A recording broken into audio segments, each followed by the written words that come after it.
तर खोक्याकडून हरणाच्या मटणाचा डबा धसांना जायचा असं लक्ष्मण हाकेंनी म्हटलेलं आहे। सुरेश धसांची तपासणी करा, हाकेंनी ही मागणी केलेली आहे।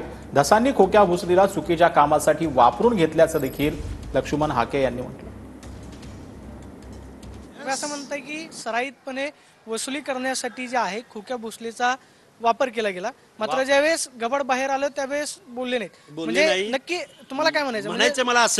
मला असं म्हणायचंय, तो वनपाल असेल, खोक्या भोसले असेल किंवा सुरेश धस असतील, यांचे कॉल रेकॉर्डिंग गेल्या 6 महिन्याचे काढावेत ना। सीडीआर सगळ्यांचाच काढला जातो, तर सुरेश धसांचा का काढला जाऊ नये? आणि वन्य प्राण्यांचा, वन्य पशुपक्ष्यांचा एवढ्या मोठ्या प्रमाणात तिथं कत्तल होत असताना तिथं फॉरेस्ट ऑफिसर काय म्हणजे काय असणार तुमची? फॉरेस्ट ऑफिसरला तात्काळ निलंबित केलं गेलं पाहिजे। सुरेश धसांचे फोन कॉल चेक केले गेले पाहिजेत। सुरेश धसांना वेगळा न्याय आणि धनंजय मुंडेंना वेगळा न्याय, असं कसं असू शकतं? धनंजय मुंडे आका या शब्दाची व्याप्ती सुरेश धसांनी आता सांगितली पाहिजे। या खोक्या भोसलेचे आका कोण?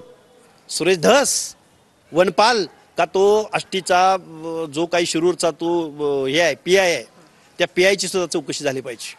ज्या पद्धतीने तुम्ही कुठे करणार? म्हणजे सुरेश धसांनी मुख्यमंत्र्यांना करावी लागेल, सुरेश धसांची तक्रार करावी लागेल, राजधर्म पाळावा लागेल मुख्यमंत्री महोदयांना।